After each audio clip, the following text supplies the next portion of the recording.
মহাদেব বললেন, পার্বতী তুমি একাই কেন যাবে? কেননা গোবিন্দকে আমিও ভালোবাসি, আমারও মনে সাজ জেগেছে, আমিও যাব রাসলীলা। পার্বতী বললেন, পতি তুমি কি জানো না বৃন্দাবনের রাসলীলায় রাসমঞ্চে একমাত্র নারীদের অধিকার, সেখানে পুরুষের প্রবেশ নিষিদ্ধ, তাহলে তুমি যাবে কি করে? জয় রাধে। মহাদেব সেই কথা শুনে চুপ করে বসে রইলেন। পার্বতী চলে গেল। মহাদেব চিন্তা করলেন, পার্বতী ভগবান যদি নারীকেই ভালোবাসে, যদি স্ত্রী লোক হলে ভগবানকে পাওয়া যায়, তাহলে স্ত্রী লোকের বেশ ধারণ করে বৃন্দাবনে রাসলীলায় যাবে। দেবাদিদেব মহাদেব ছুটে চললেন রাসমঞ্চের দিকে।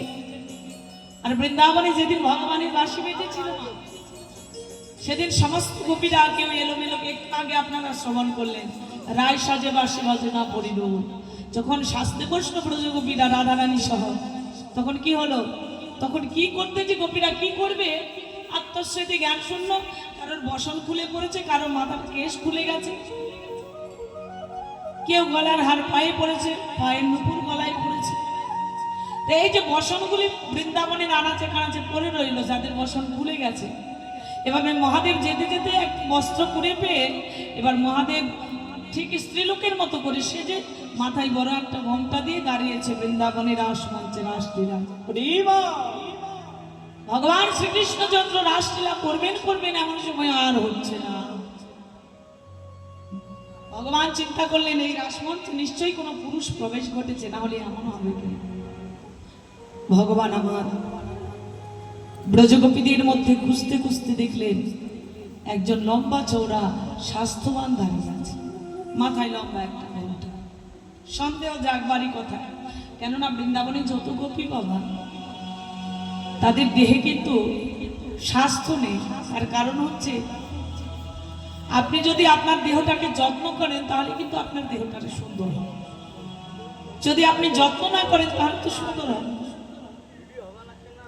আরে বৃন্দাবনের ব্রজগোপীরা কৃষ্ণ প্রেমে এমন পাগল যে তারা নিজের সুখের জন্য কোনো কর্মই করে না, তারা নিজের সুখকে জানেই না। তারা সদাই জানে, হে কৃষ্ণ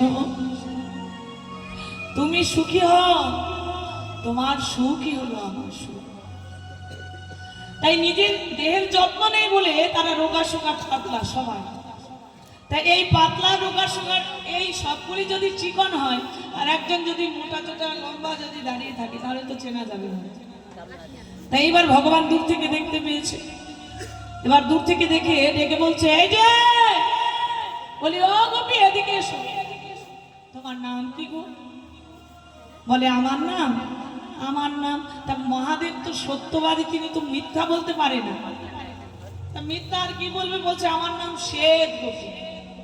বাবা, এমন নাম তো কোনোদিন শুনিনি। বৃন্দাবনে জন্ম মাত্রেই তা সে গোপী হয়। তা বৃন্দাবনে যারা এসেছে সবাই তো গোপী, তোমার নাম আলাদা নাম নেই? তোমার নাম শ্বেত গোপী? বলে আমার গায়ের বর্ণটা সাদা, ধবল বলে আমার নাম হলো শ্বেত গোপী। বাবা, তা তোমার পিতার নাম কি? তোমাকে তো চিন্তা পারছি না, তোমাকে যে দেখবো সেটাও দেখার উপায় নাই, ঘন্টা দিয়ে ঢাকা, তোমায় চিনতে পারছি না, তোমার বাবার নাম বলছে আমার বাবার নাম গোপী। বলে তোমার নাম যদি গোপী হয়, তোমার বাবার নাম গোপীকে রাখো। বলে আগে প্রভু তুমি জানো না, আমরা বংশ পরম্পরায় আমার বাবা ঠাকুর দাদা সবার নামের পেছনে গোপী। বা সবার নাম যে গোপী হয় এটা আমার জানা ছিল না। তা আচ্ছা তোমার বাসস্থান কোথায়? বলে বৃন্দাবনের 3 জায়গায় আমার বাসস্থান। আর দেবাদিদেব মহাদেব বৃন্দাবনের 3টি জায়গায় বিরাজ করে। জয় রাধে। ভগবান ডেকে বলছে, গোপী তোমার বাবার নামও চিনলাম না, তোমাকেও চিনলাম না, তা লম্বা ঘোমটা দিয়ে থাকলে কি আমি তোমায় দেখতে পাবো? মাথার ঘোমটাটা একটু তোলো। তা মহাদেব কি আর ঘোমটা তোলে? ভগবান বলপূর্বক যেই না ওড়নাটা সরিয়ে নিয়েছে, দেখছে দেবাদিদেব মহাদেব দাঁড়িয়ে। হরি হরি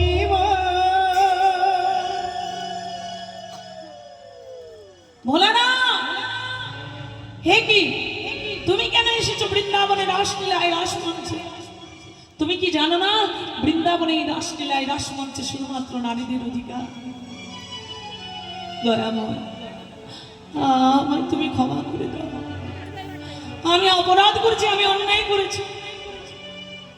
ক্ষমা নয়, আমি তোমায় অভিশাপ দিলাম, আসন্ন কলিকালে তোমার জন্ম হবে মনুষ্য রূপে।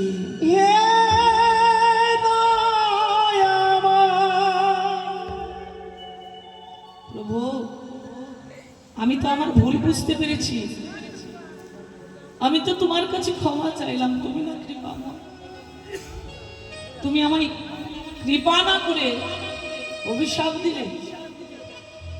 আমি ভেবেছিলাম তোমার লীলা বুঝি নারী হলেই, নারীর রূপ ধরলেই বুঝি তোমার লীলা আস্বাদন করা যায়। তুমি বোধহয় স্ত্রী লোক ভালোবাসো, তাই তো আমি নারী বেশ ধরেছিলাম। প্রভু, আমার ভুল হয়ে গেছে। ভগবান বললেন তোমায় অভিশাপ গ্রহণ করতেই হবে। প্রভু, অভিশাপ যখন দিলে আমি মাথা পেতে গ্রহণ করলাম। মনুষ্য রূপে তুমি আমায় জন্ম দেবে দাও, কিন্তু মনুষ্য কুলে জন্ম নিয়ে আমি যেন তোমার লীলার রস মাধুর্য আস্বাদন করতে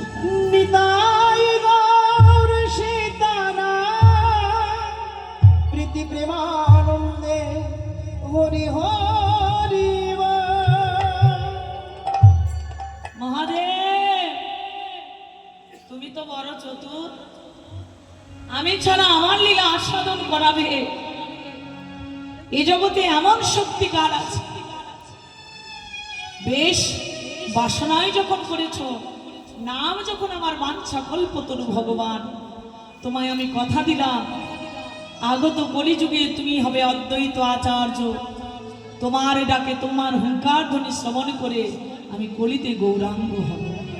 হরি হরি শিবা সঙ্গিনার মাঝে আমি নাম সংকীর্তন করবো, লীলার অংশ প্রকাশ করব, সমস্ত ভক্তদেরকে সঙ্গে লয়ে সেদিন তুমি আমার রাস লীলা সাধন করতে পারবে। এই যে কথা দিলেন দেবাদিদেব মহাদেবকে, দাপর লীলা শেষ হয়ে গেল, এবার কলিতে অদ্বৈত আচার্য রূপে আচার্য জন্ম নিলেন। কোথায় বাবা? অদ্বৈতের জন্ম হয়েছিল বাংলাদেশের শ্রীহট্ট জেলায়। সেখানে শুধু অদ্বৈত নয়, শ্রীবাস আরো অনেক ভক্তের জন্ম হয়েছে, কিন্তু শ্রীহট্ট জেলায়, বর্তমান সিলেট সুনামগঞ্জে। তা এখানে জন্মগ্রহণ করলেন অদ্বৈত আচার্য, কিন্তু উচ্চ শিক্ষার জন্য চলে গেলেন শ্রীধাম নবদ্বীপ।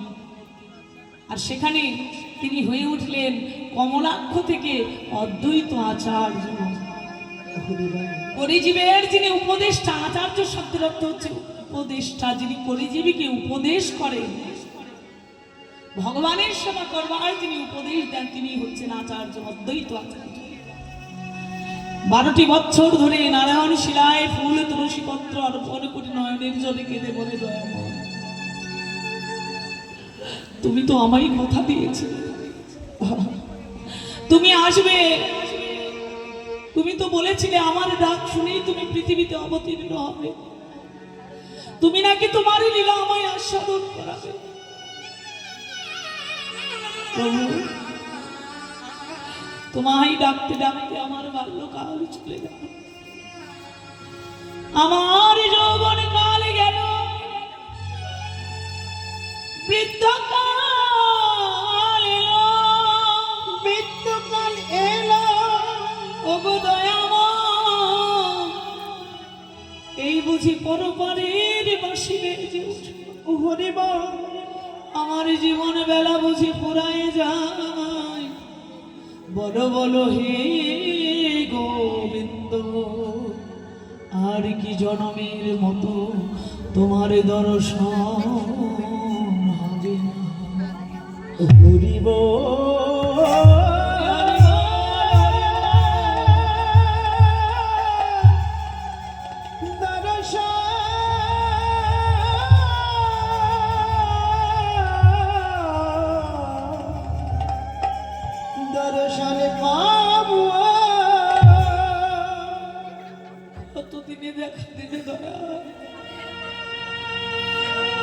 তুমি একবার সে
তুমি দেখা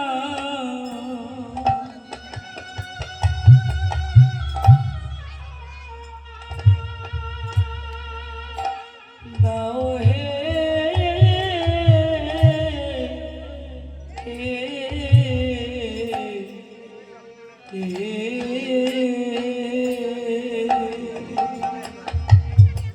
প্রভু হে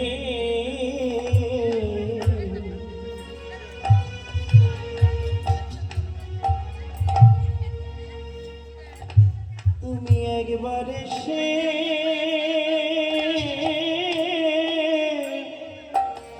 হরি হরি বল হরি বল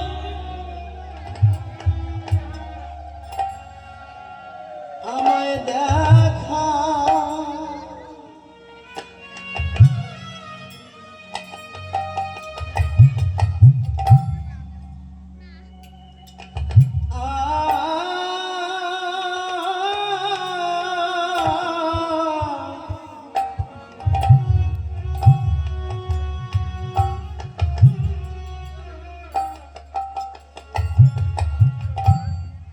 আমায় দেখা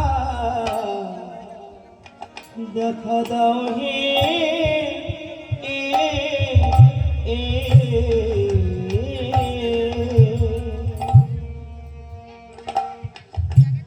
আমি আর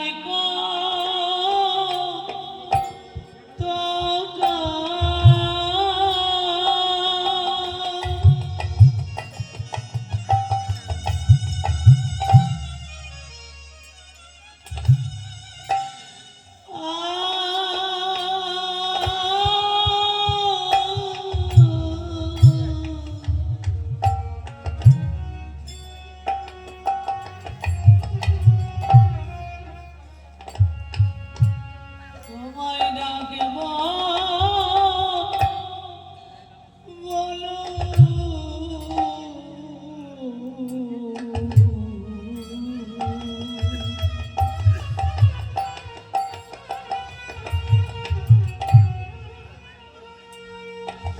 তুমি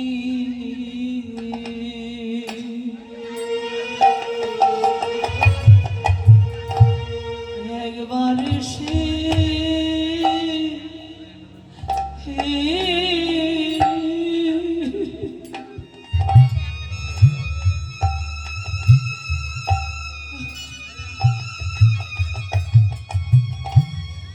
আমায় দেখা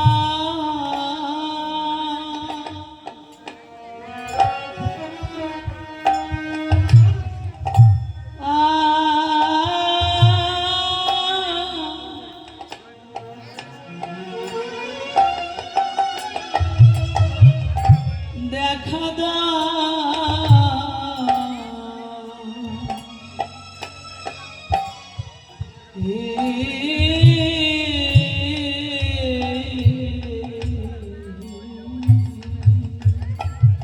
প্রভু আমি আর কত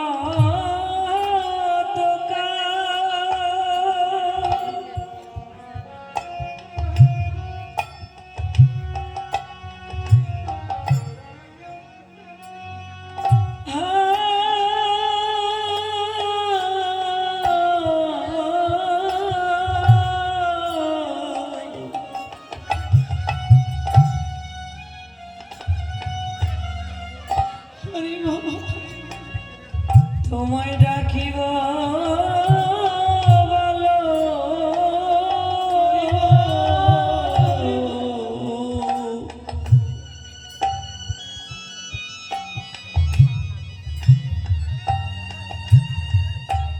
প্রভু তুমি একেবারে সে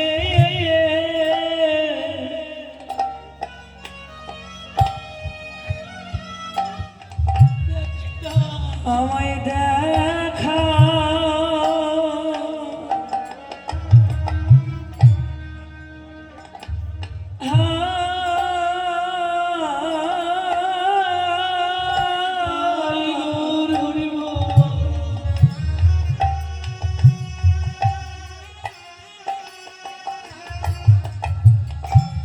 আমায় দেখা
আমি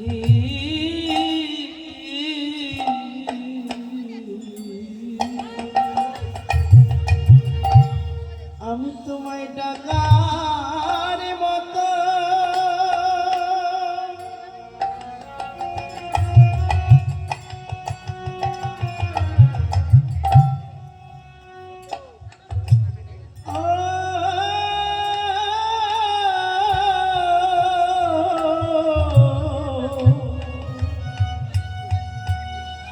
হরি হরি।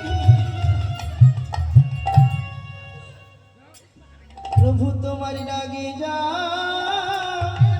নীলা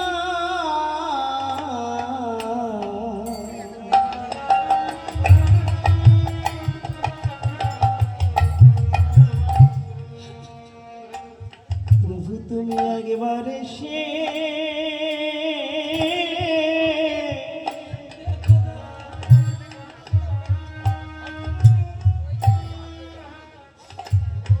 আমায় দেখা ভগবান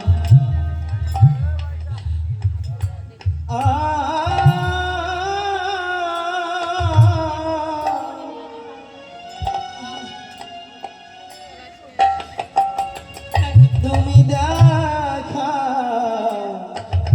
দেখা দাও হে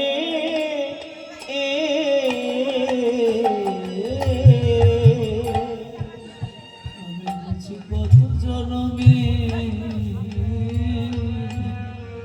হরিবা হরিবা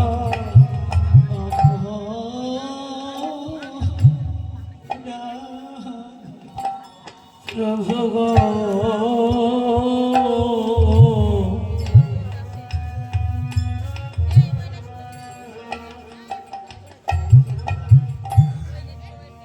আমি বুঝি কত হরি হরি বল, হরি বল।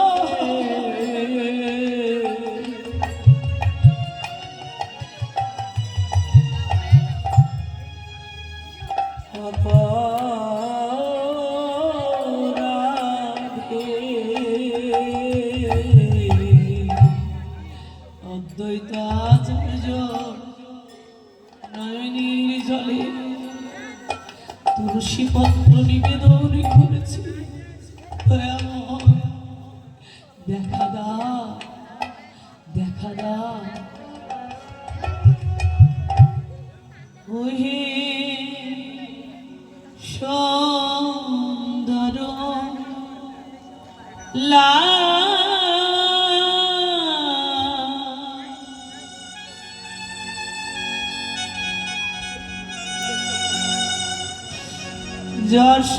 যশোদা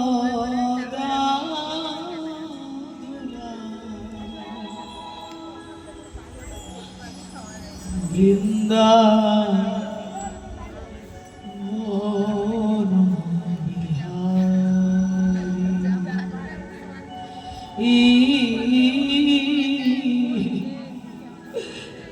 বৃন্দা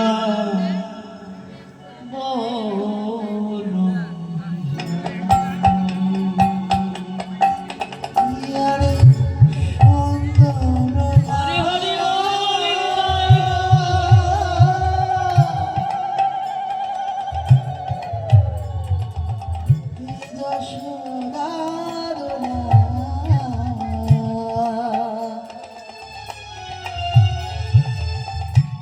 বৃন্দা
রহিতে পারো না।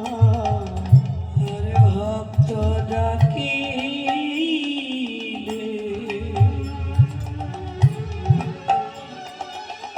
তুমি রহিতে পারো না। ইহাই তব বেদে সরে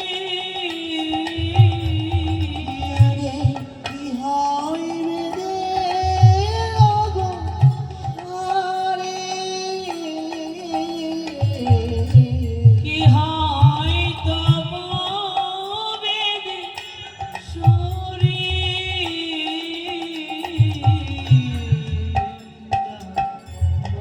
বন বিহারী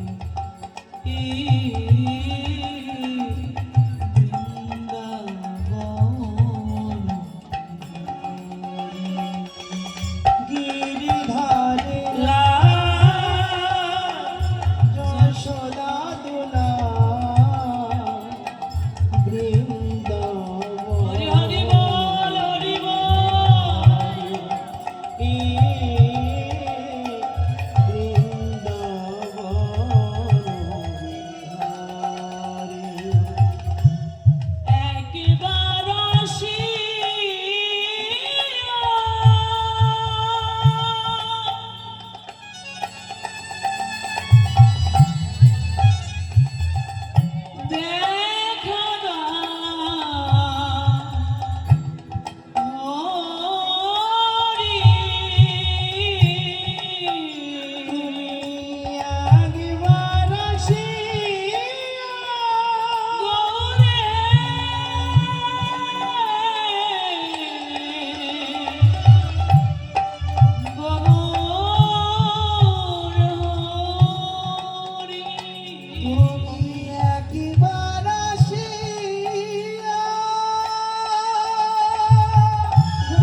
একবার দেখা একবার দেখা আমার ভক্তিমতী মা যে আশা নিয়ে গীতা দান করেছে, ভগবান তার মনোবাসনা পূর্ণ করুন।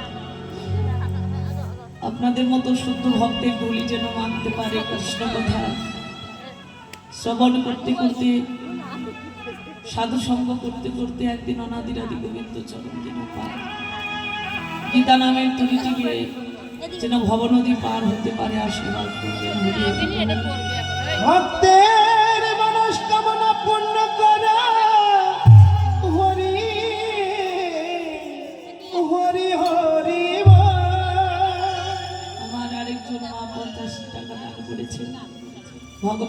আশা পূর্ণ করুন। আপনাদের মতো ভক্তের সঙ্গ করতে করতে একদিন অনাদিরাদি রাধা কৃষ্ণ যুগল সেবায় যেন লাগতে পারে। হরি হরি দেখা দাও, দেখা দাও, দেখা দাও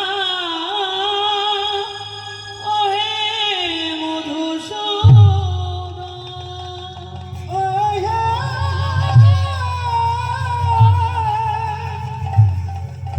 ও হে মধুসূদন। ভক্তির ওই হুঙ্কার ধ্বনি শুনিয়ে ভগবান আর থাকতে পারলেন না। হরি বল। প্রতিদিন একটি করে তুলসী পত্র নারায়ণ শিলায় অর্পণ করে সেই তুলসী পত্র সুরধনী গঙ্গার জলে অদ্বৈতদেব ভাসিয়ে দেয়। সেই তুলসী পত্র ভাসতে ভাসতে দক্ষিণ দিকে চলে যায়। আজ গঙ্গায় তুলসী পত্র ভাসিয়ে দিয়েছে। অদ্বৈত আচার্য দেব লক্ষ্য করলে তুলসী পত্র ভেসে ভেসে চলে যাচ্ছে উত্তর দিকে। অদ্বৈত আচার্য দেব পিছু পিছু ছুটতে লাগলেন, আর ছুটতে ছুটতে ছুটতে সে দেখলেন সচিমাতা যেখানে নাভি কমল জলে দাঁড়িয়ে স্নান করছে। তুলসী পত্র সচিমাতার চতুর্দিকে 7 বার প্রদক্ষিণ করে সচি মায়ের নাভি কমলে সে স্মরণ দিল। অদ্বৈত দেবের বুঝতে আর বাকি রইল না, ইনি হলেন সেই যার গর্ভে আসতে চলেছে আমার কলিজীবের ভগবান। নিতাই গৌর সীতারাম প্রীতি প্রেমানন্দে হরি হরি বল, হরি বল, হরি হরি বল। ভগবান এলেন কলিতে গৌরা।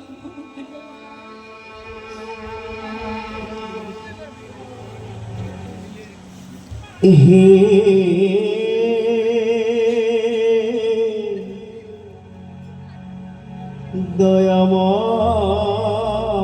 দয়াময় গৌর হরি।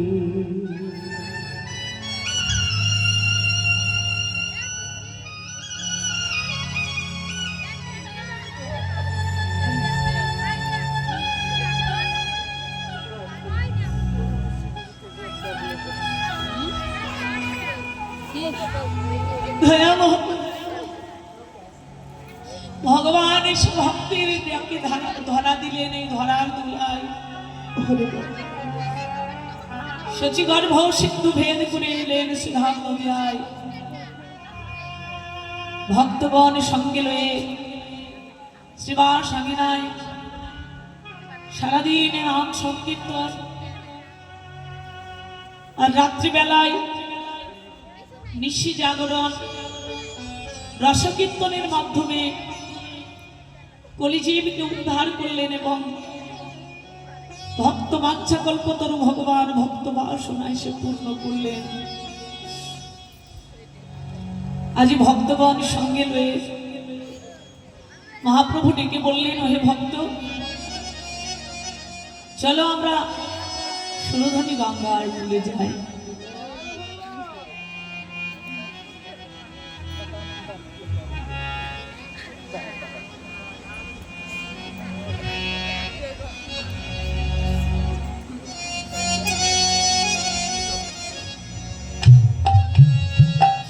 মহাপ্রভু সুরধনী গঙ্গার কূলে ভক্তগণ সঙ্গে লয়ে উপনীত হয়েছে। সুরধনী গঙ্গার ভাব দর্শনে মনে মনে ভাবছেন এই বুঝি সেই যমুনা। সুরধনী গঙ্গা দর্শন করে ডাকছে, যমুনা, হরি বল। ওগো যমুনা, যমুনা কথা বল, যমুনা।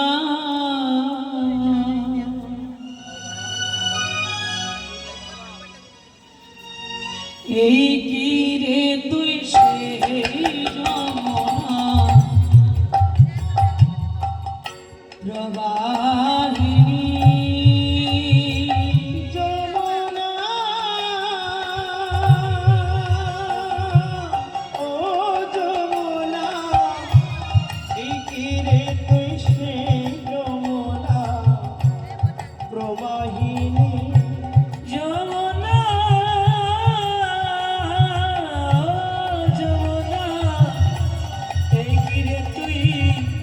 সেই যমুনা প্রবাহিনী যমুনা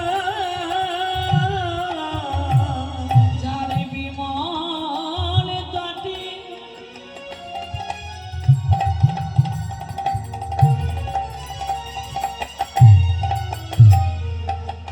রূপের হাটে বিকায় সে নীলকান্তমণি। নজরে বিমল তটে রূপের হাটে বিক্রয় তো নীলকান্তমণি। বিমল তটে রূপের হাটে বিক্রয় তো নীলকান্তমণি। ও যমুনা এই কি রে তুই সেই যমুনা প্রবাহিনী যমুনা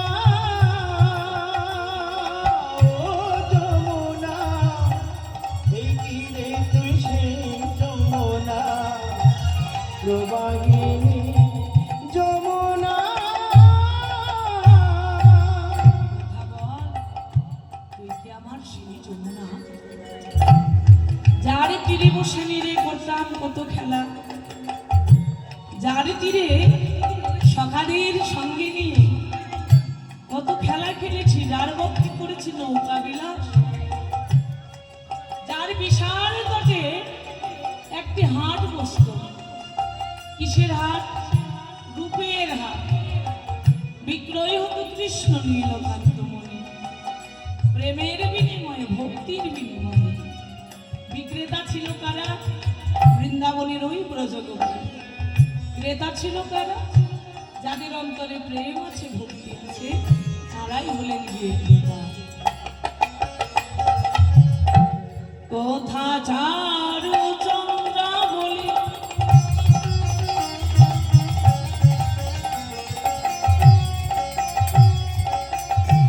কোথা বাসি জনকেলি। আর কথা চার চন্দ্রা বলি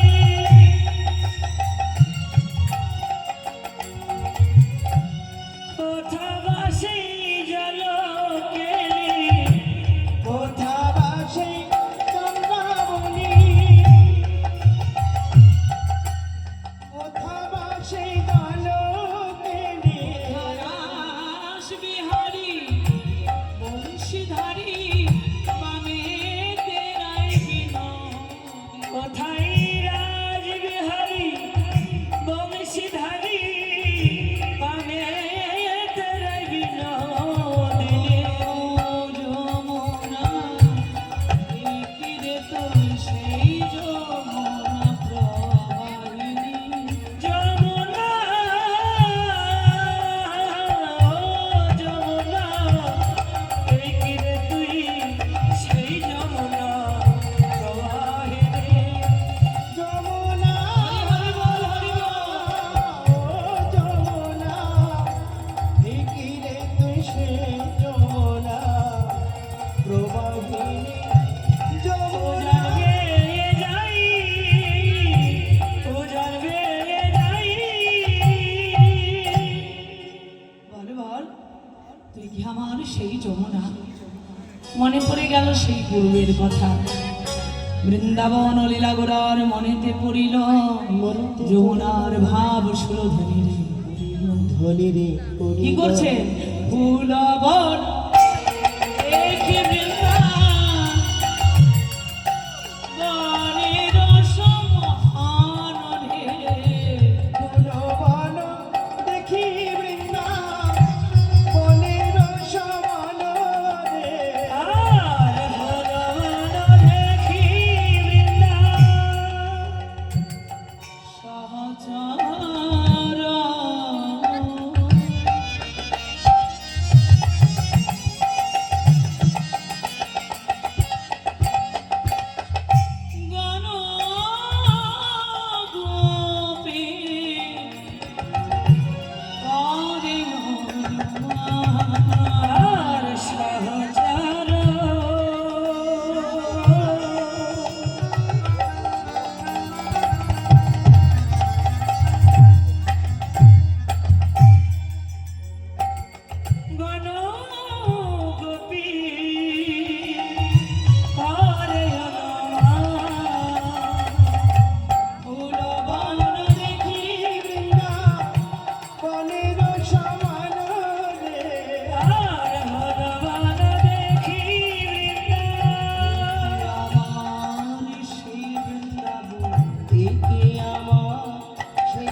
এই বুঝি মা ব্রজের গোপী,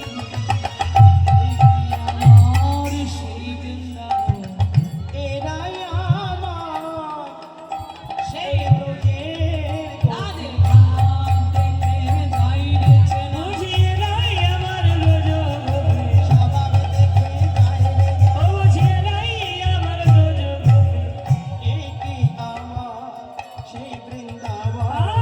আর ভুলবান দেখি বৃন্দাবনের সমান রে, ভুলবান দেখি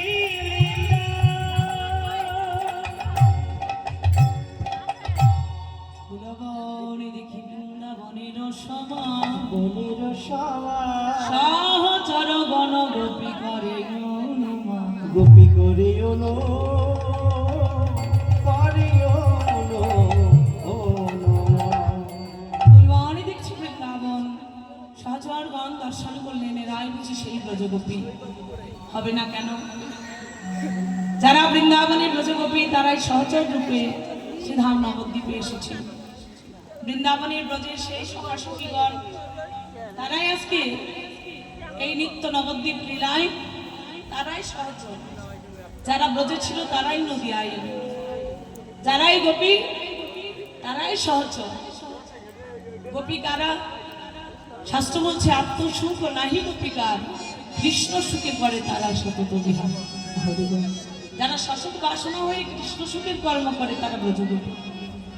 গোপনে গোপনে যারা গৌরাঙ্গ ভজন করে তারা ব্রজগোপী। যাদের ভজনটা অতি গোপন, চাই রাধে ও মায়েরা, ভজনটা অতি গোপনেই করতে হয়, তবেই তো ভগবানকে পাওয়া যায় রাসমঞ্চে। এ জগতে আমরাও তো ভজন করি মা, তবে যারা সদ্গুরু আশ্রয় করে গুরু শিক্ষা গুরু দীক্ষা মন্ত্র অতি নির্জনে গোপনে শুধুমাত্র কিছু অন্তরঙ্গ ভক্ত নিয়ে অথবা একা একা যারা নির্জনে নিরালায় বসে সাধনা করে গোপনে আমার গোবিন্দ ভজে, তারাই হচ্ছে সেই ব্রজের ব্রজ। হরি হরি হরিবল। তাহলে সেই ব্রজগোপীদের কথা আমার মহাপ্রভু মনে পড়ে গেল। তাহলে যা যা বৃন্দাবনে ছিল তাই তাই নবদ্বীপে এসেছে।